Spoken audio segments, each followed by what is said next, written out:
दिल्ली के वो 18% वोटर जो जरा भी इधर उधर हुए तो सत्ता का समीकरण भी इधर उधर हो जाएगा। दरअसल मुस्लिम समुदाय के वोटों पर सबकी नजर रहने वाली है, क्योंकि 7 सीटों पर उनका पूरी तरह से दबदबा है। 2020 के विधानसभा चुनावों में दलितों और झुग्गी झोपड़ी निवासियों के साथ साथ मुस्लिम समुदाय ने आम आदमी पार्टी की जीत सुनिश्चित करने में बड़ी भूमिका निभाई थी। इस चुनाव में भी मुस्लिम वोटर एक महत्वपूर्ण फैक्टर बनकर उभरा है, लेकिन पिछले विधानसभा चुनावों में मुसलमानों ने बिना कुछ सोचे बीजेपी के खिलाफ एकजुट होकर वोट दिया। लेकिन इस बार मुस्लिम समुदाय दुविधा में है, जिसकी वजह से उनका वोट बढ़ सकता है। पहले दिल्ली में मुस्लिम वोटर्स का कांग्रेस को मजबूत समर्थन हासिल था।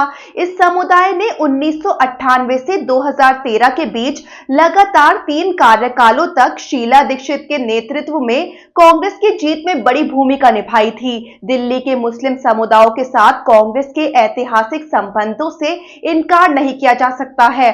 अब कांग्रेस भी मुस्लिम समुदाय को अब वापस अपने पाले में लाने के लिए पूरी कोशिश कर रही है। इस बार कांग्रेस ने 7 सीटों पर मुस्लिम उम्मीदवार उतारे हैं। आम आदमी पार्टी ने मटिया महल, बल्ली मरान, ओखला, सीलमपुर और मुस्तफाबाद समेत 5 सीटों पर मुस्लिम उम्मीदवार उतारे हैं।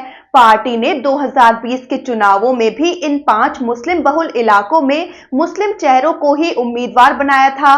तब सभी ने भारी अंतर से अपनी सीटें जीती थी। वहीं इस बार मुस्लिम बहुल इलाकों में असदुद्दीन ओवैसी के नेतृत्व वाली एआईएमआईएम ने भी 2 उम्मीदवार मैदान में उतारे हुए हैं।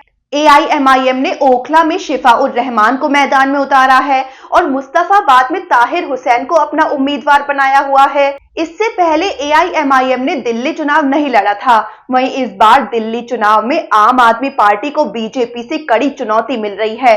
2020 में आम आदमी पार्टी ने 70 में से 62 सीटें जीती थी, लेकिन इस बार मुकाबला कड़ा है।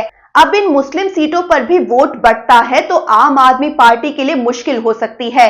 दिल्ली की 70 सीटों में से कम 7 सीटों पर मुसलमानों का वोट प्रतिशत काफी ज्यादा है। कई और सीटों पर भी मुस्लिम समुदाय नतीजों पर बड़ा असर डाल सकते हैं।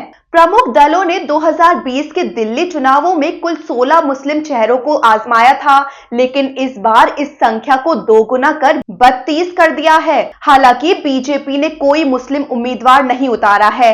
बीजेपी बस इस आस में है कि अगर मुस्लिम वोट बढ़ता है तो क्या पता उसका फायदा मिल जाए।